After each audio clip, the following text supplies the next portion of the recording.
منبر نور پر جلوہ بار باوقار معزز علماء اہل سنت اور دور و دراز قرب و جوار سے آئے ہوئے بزرگوں، نوجوان ساتھیوں، عزیز بچوں، عزت مآب خواتین اسلام، السلام علیکم ورحمۃ اللہ وبرکاتہ۔ وعلیکم السلام ورحمۃ اللہ وبرکاتہ۔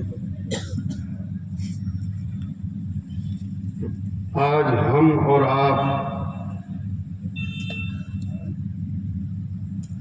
تصوف کی دنیا کی عظیم شخصیت شیخ طریقت حضرت مولانا خواجہ رکن الدین رحمۃ اللہ تعالی علیہ کے آستانہ مبارک پر فیوض و برکات حاصل کرنے کے لیے حاضر ہوئے۔ اللہ رب العزت تبارک و تعالی ہم سب کی حاضری کو قبول فرمائے، آمین۔ اور ہم سب کو دارین کی سعادتوں سے مالا مال فرمائے۔ آپ اپنے ماتھے کی نگاہوں سے ملاحظہ کر رہے ہیں کہ منبر نور پر میوات کے ہر ایک خطے سے اپنے وقت کے ایک سے ایک عظیم علماء کرام منبر نور پر جلوہ افروز ہیں۔ وقت کم ہے، اس لیے کسی کا تعارف میں کرانا یا کرنا مناسب نہیں سمجھتا ہوں۔ بلند آواز سے جھوم کر سارا مجمع بول دے سبحان اللہ، سبحان اللہ، الحمدللہ، الحمدللہ الذی ہدانا سواء الطریق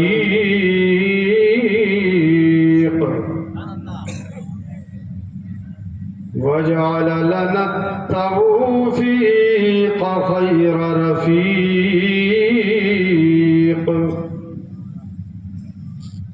الصلاة والسلام على من كان نبيا وآدم بين الماء والطين وعلى آله وأصحابه وذريته وأهل بيته وأولياء أمته أجمعين،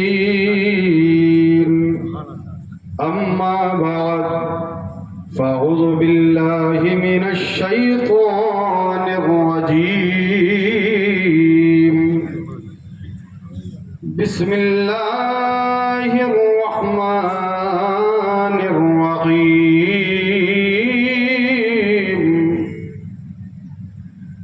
يا أيها الذين آمنوا اتقوا الله وكونوا مع الصادقين۔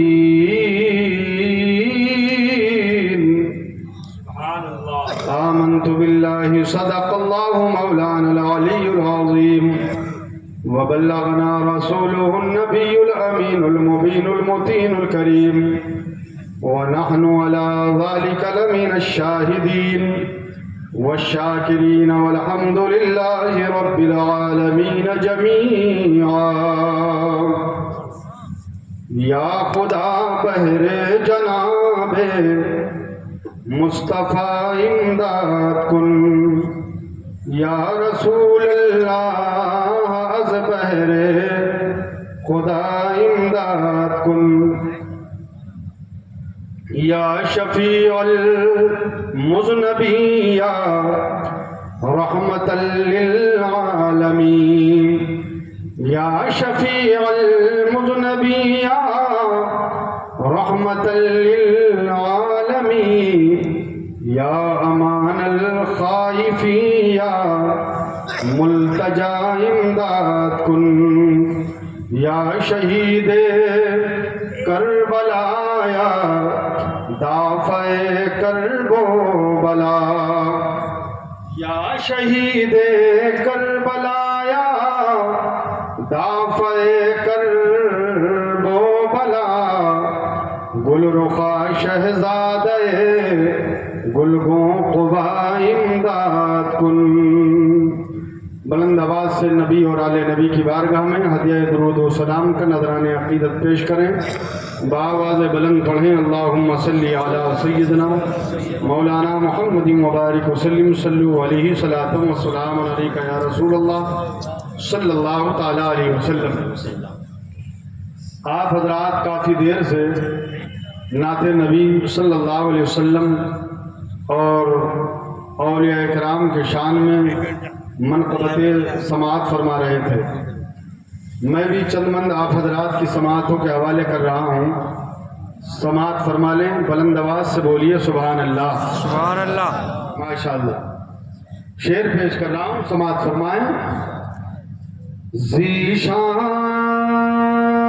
مصطفیٰ ہے, ذیشان مصطفیٰ ہے, ذیشان مصطفیٰ ہے, سلطان مصطفیٰ ہے. اپنے نبی کی شان ملاحظہ فرمائیں کہ ذیشان مصطفیٰ ہے, ذیشان مصطفیٰ ہے, سلطان مصطفیٰ ہے. ذیشان مصطفیٰ ہے, ذیشان مصطفیٰ ہے, سلطان مصطفیٰ ہے. اور ایمان کہہ رہا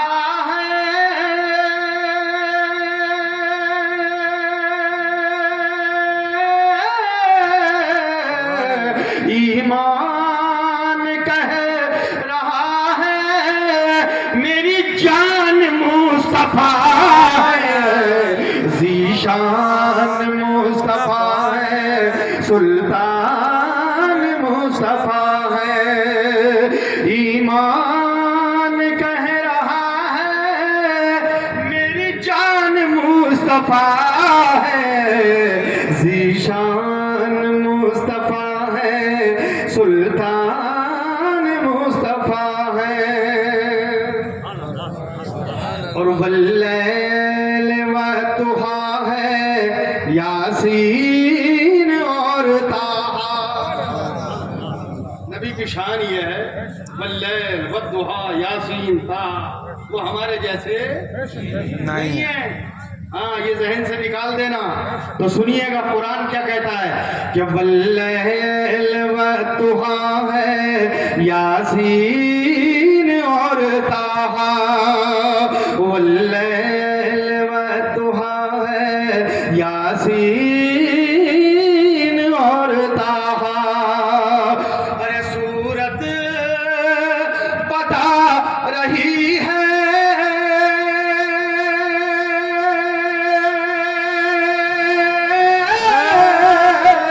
صورت بتا رہی ہے قرآن مصطفیٰ ہے.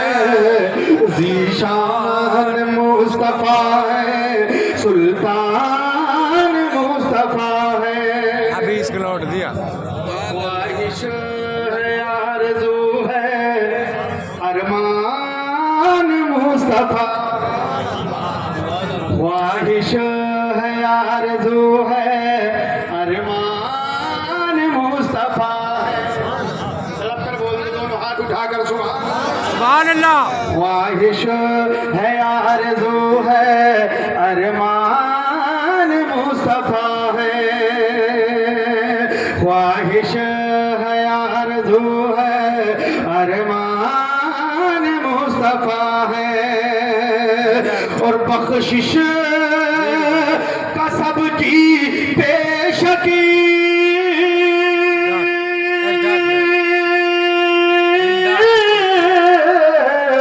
بخشش کا سب کی کی بے شک سامان مصطفیٰ ہے، ذیشان مصطفیٰ ہے، سلطان مصطفیٰ. اور اسرا کی شب میں دیکھو عرش اولا پہ لوگوں، کہ اسرا کی شب میں دیکھو عرش اولا پہ لوگوں، اسرا کی شب میں دیکھو عرش اولا پہ لوگوں. ہے میزباں خدا اور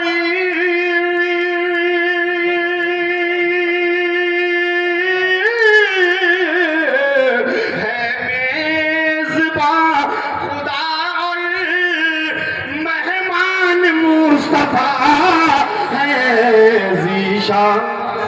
اللہ اکبر یا رسول اللہ. زندہ باد زندہ باد. جوڑیں گے. اللہ اکبر. صرف سنے کلام کو اور تقریر آواز کم لگائیں. آپ ذرا کچھ ایسی وجہ ہے نعرہ نہ لگائیں. اسرا کی شب میں دیکھو عرش اولا پہ لوگوں، شب معراج میں. اسرا کی شب میں دیکھو عرش اولا پہ لوگوں، ہے میزباں خدا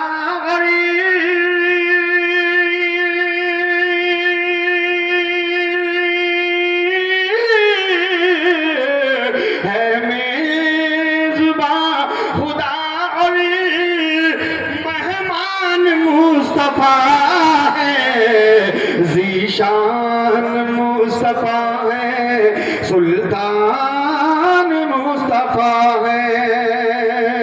بخشش کا میری بے شک سامان مصطفیٰ ہے، ذیشان مصطفیٰ ہے، سلطان مصطفیٰ ہے.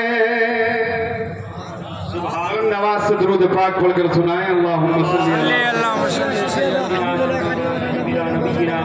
مولانا محمد مبارک وسلم صلو علیہ الصلوۃ والسلام علیک یا رسول اللہ صلی اللہ تعالی علیہ وسلم. جس جگہ پر اللہ کے ولی کا مزار ہوتا ہے اس جگہ برکتوں کا نزول ہوتا ہے، اور وہاں سے فیوز و برکات کے چشمے جاری ہوتے ہیں. بے شک آپ کہیں گے کیسے؟ یہ مٹی کے ڈھیر نہیں ہے، یہاں سے فیوز و برکات کے چشمے جاری ہوتے ہیں.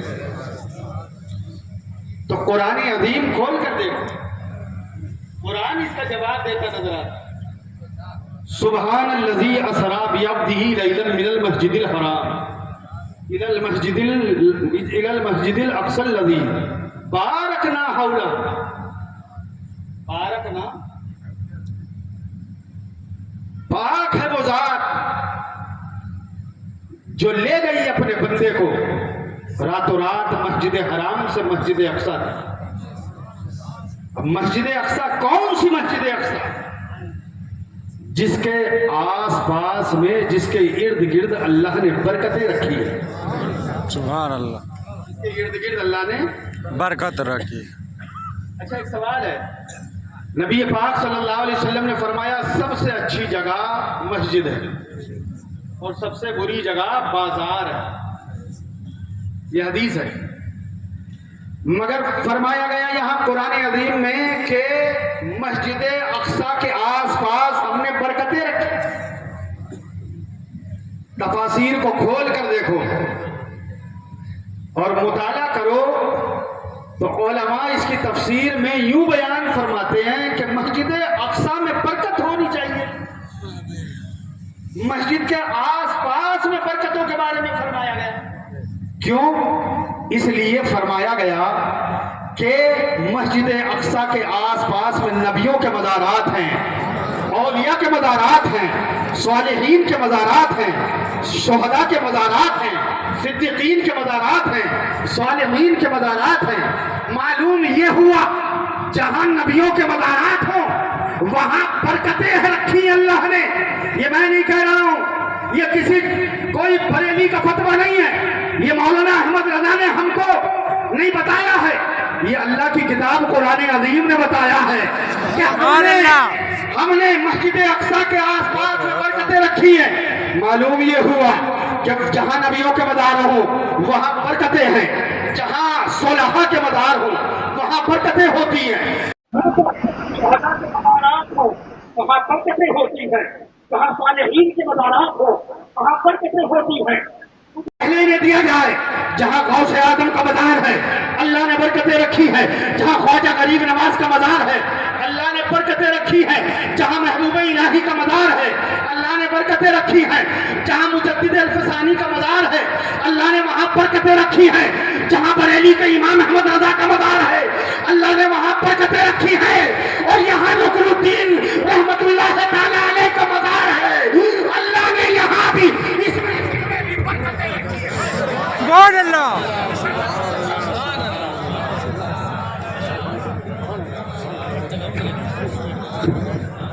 اللہ نے یہاں بھی برکتیں بول دو، بات سمجھ میں آ گئی؟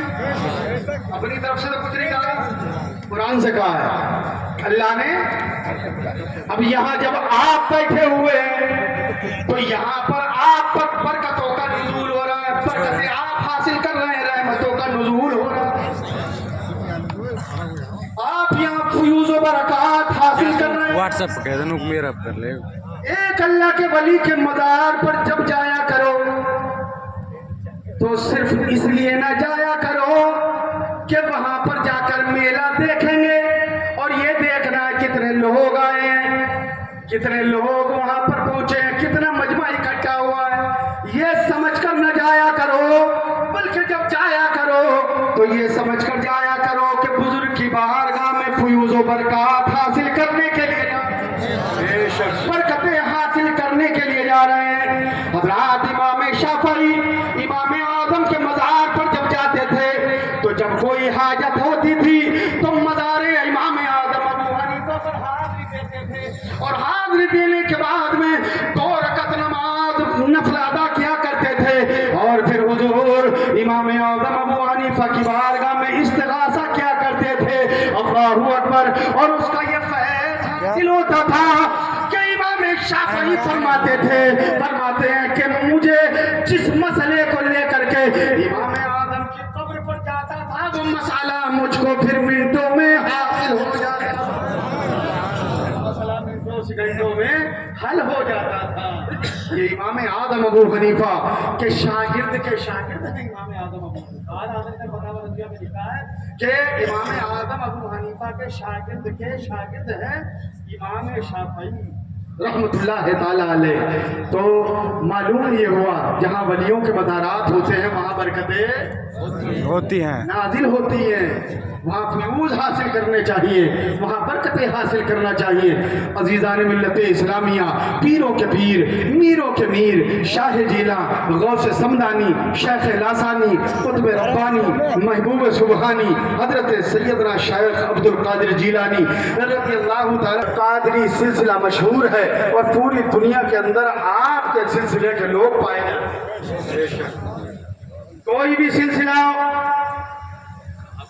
لیکن وہ جا کر کے ملتا ہے قادری، ملتا ہے جا کر کے غوث اعظم کے سلسلے سے، ہوتا ہے وہ قادری۔ حضور غوث اعظم رضی اللہ تعالیٰ عنہ کی والدہ ماجدہ فرماتی ہیں، سماعت فرما لیں کہ حضور غوث اعظم رضی اللہ تعالیٰ عنہ جس رات پیدا ہوئے اس رات اللہ نے جیلان میں 1100 بچوں کی ولادت فرمائی، 1100 بچے پیدا ہوئے، اور ان 1100 کے 1100 میں کوئی بھی ایسا نہیں ہوا کہ غیر ولی ہوا، ہر ایک اللہ کا ولی ہوا، اعلیٰ منصب پر فائز ہوا، ہر ایک شخص کو ولایت کا مقام عطا کیا گیا۔ حضور غوث آدم کی والدہ فرماتی ہے اس رات مجھ کو اللہ کا سلام آیا اور فرمایا آواز آئی غیب سے مبارک ہو مبارک ہو مبارک ہو، تمہاری آغوش میں پیروں کا پیر میروں کا میر عبد القادر جیلانی تشریف لانے والے۔ آپ کی والدہ فرماتی ہیں کہ جب میں نے دیکھا صبح ہونے کے قریب تھی، اللہ اکبر کبیرہ، میرے یہاں ایک حسین و جمیل بچے کی پیدائش ہوئی۔ اللہ اکبر، حضرات یہ 1100 بچے کیوں پیدا ہوئے؟ 1200 بھی ہو سکتے تھے، 1300 بھی ہو سکتے تھے، 1400 1500 بھی ہو سکتے تھے، یا 800 900 بھی ہو سکتے تھے۔ یہ 1100 بچے کیوں پیدا ہوئے؟ اس کی وجہ کیا ہے؟ اس میں حکمت کیا ہے؟ تو حکمت یہ ہے کہ اللہ کو معلوم تھا جو شخصیت دنیا کے اندر جا رہی ہے وہ 12ویں سے مشہور نہیں ہوگی، وہ 13ویں 14ویں سے مشہور نہیں ہوگی، بلکہ وہ شخصیت جو دنیا میں جا رہی ہے وہ 11ویں سے دنیا میں مشہور ہو جائے گی، مشہور ہو جائے گی وہ شخصیت۔ اس لیے حضور غوث آدم کی پیدائش کی برکت سے 1100 بچے پیدا ہوئے۔ اللہ اکبر۔ حضور غوث آدم رضی اللہ تعالیٰ عنہ کی والدہ ماجدہ فرماتی ہیں کہ رمضان شریف کا چاند نظر آنے والا تھا، اللہ اکبر، لیکن مسئلہ صاف نہیں تھا، سب کے سب پریشان ہیں، سب کے سب بے چین و بے قرار ہیں کہ کل کو رمضان کا روزہ ہے یا نہیں ہے۔ لیکن ایک کتب نے کہا، ایک ابدال نے کہا ادھر ادھر جانے کی ضرورت نہیں ہے، ادھر ادھر بھٹکنے کی ضرورت نہیں ہے، جاؤ جاؤ ابو صالح جنگی دوست کے گھر پر چلے جاؤ، ان کے یہاں پر مادرزاد ولی پیدا ہوا ہے، جاؤ، اگر وہ بچہ کچھ کھا پی لیتا ہے تو سمجھ لینا کہ روزہ نہیں ہے، اور اگر وہ نہ کھائے پیے تو سمجھ جانا کہ آج کا روزہ ہو چکا ہے۔ بھیڑ لگی ہوئی ہے، بڑے بڑے مشائخ وہاں پر موجود ہیں، بڑے بڑے علماء موجود ہیں، بڑے بڑے محدثین موجود ہیں، اللہ اکبر، انتظار کر رہے ہیں یہ بچہ کب کھائے گا، یہ بچہ کب کھائے گا۔ غوث آدم نے اپنی والدہ کا دودھ نوش نہیں فرمایا تو تمام کے تمام بغداد میں اعلان ہو گیا اور اعلان کر دیا گیا، لوگوں، عبد القادر نے آج اپنی ماں کا دودھ نہیں پیا ہے، اس لیے سمجھ جاؤ کہ آج روزہ ہوگا۔ سبحان اللہ، آج روزہ۔ شاعر کہتا ہے اللہ اللہ یہ کرامتیں اور قرآن کی یہ برکتیں،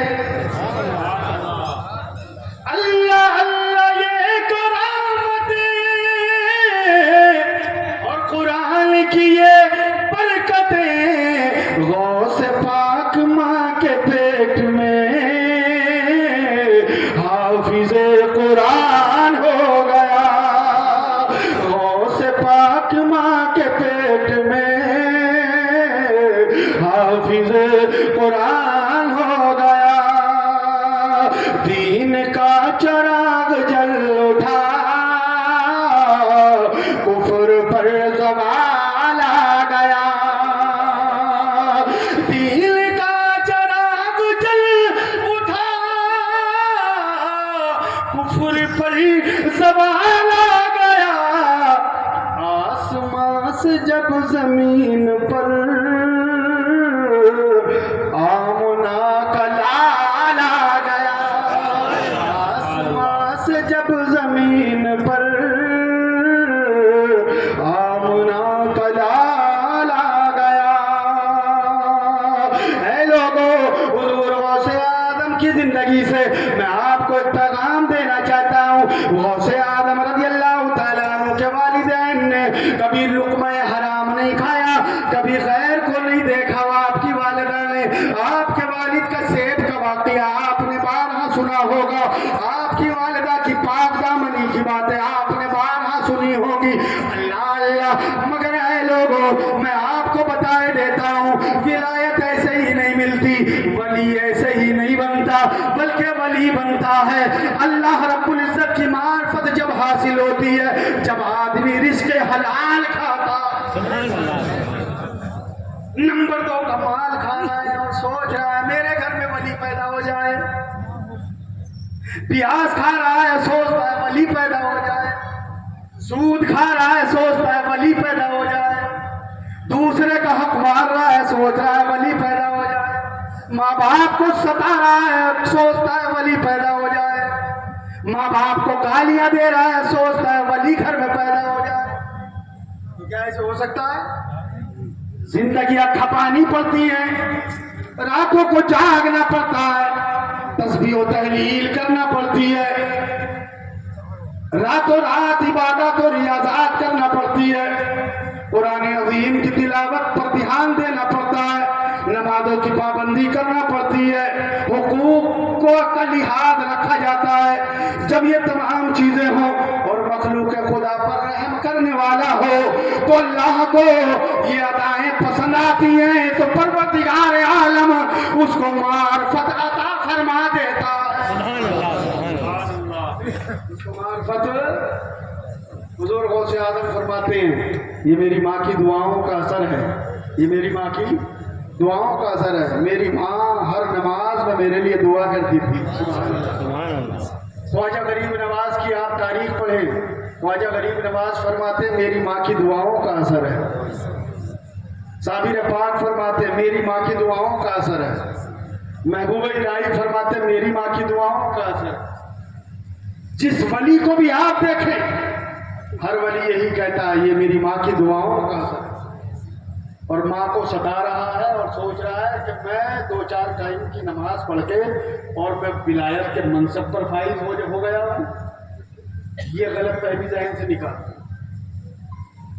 ماں باپ کو ستانے والا اور یہ سوچے کہ میں 2-4 ٹائم کی نمازیں پڑھ کے اور اللہ کی مجھ کو معرفت حاصل ہو جائے گی، بالکل نہیں۔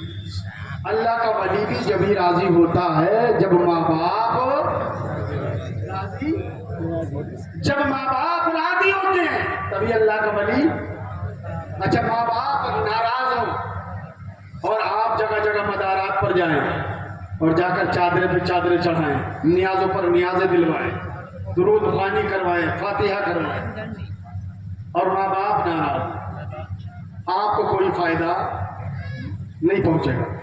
اس لیے کہ غوث اعظم بھی جب ہی راضی ہوں گے جب ماں باپ راضی ہیں، خواجہ غریب نواز جب ہی راضی ہوں گے جب کہ ماں باپ راضی ہیں، صابر پاک جب راضی ہوں گے جب ماں باپ راضی ہیں، خواجہ غریب نواز جب راضی ہوں گے جب ماں باپ راضی ہیں، حضرت مولانا رکن الدین رحمۃ اللہ تعالی علیہ جب ہی راضی ہوں گے جب ماں باپ راضی ہیں، آپ کے پیر و مرشد مفتی اعظم دہلی جب ہی راضی ہوں گے جب کہ آپ کے ماں باپ، ان کی روح جب ہی راضی ہوگی جب آپ کے ماں باپ آپ سے راضی ہیں۔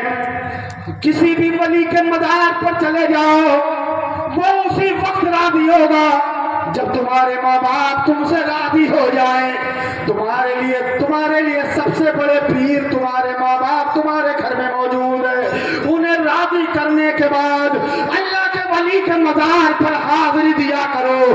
قسم خدا کی جاؤ گے ماں باپ کو راضی کر کے اللہ کے ولی کا فیضان جاری ہو جائے گا اور محروم نہیں لوٹو گے، فیوز و برکات حاصل کر کے اللہ کے ولی کے مزار سے واپس ہو جاؤ۔ بے شک سبحان اللہ۔ تو ماں باپ کو راضی کرنا ضروری ہے، ماں باپ کو اپنے راضی کرو، ان سے محبت کرو۔ جب کوئی مسئلہ اٹک جائے، جب کوئی معاملہ اٹک جائے، جب دل پریشان ہو، جب حالات ناسازگار ہو تو فوراً ہی اپنے ماں باپ کی طرف رجوع کرو۔ کہیں ان کی شان میں کوئی غلطی تو نہیں ہو گئی ہے، کہیں ان کا دل تو نہیں دکھ گیا ہے، کہیں میری طرف سے کوئی پریشانی تو نہیں ہو گئی ہے۔ اپنے ماں باپ کی دل جوئی کرو اور ان کے ہاتھوں کا بوسہ دو، ان کی پیشانیوں کو چومو اور چوم کر کے اپنے مقصد کے لیے نکل جاؤ۔ اللہ اکبر۔ میرے نبی فرماتے ہیں ماں باپ کو ادھر راضی کرے گا ادھر تیرا رب تجھ سے راضی ہو جائے گا۔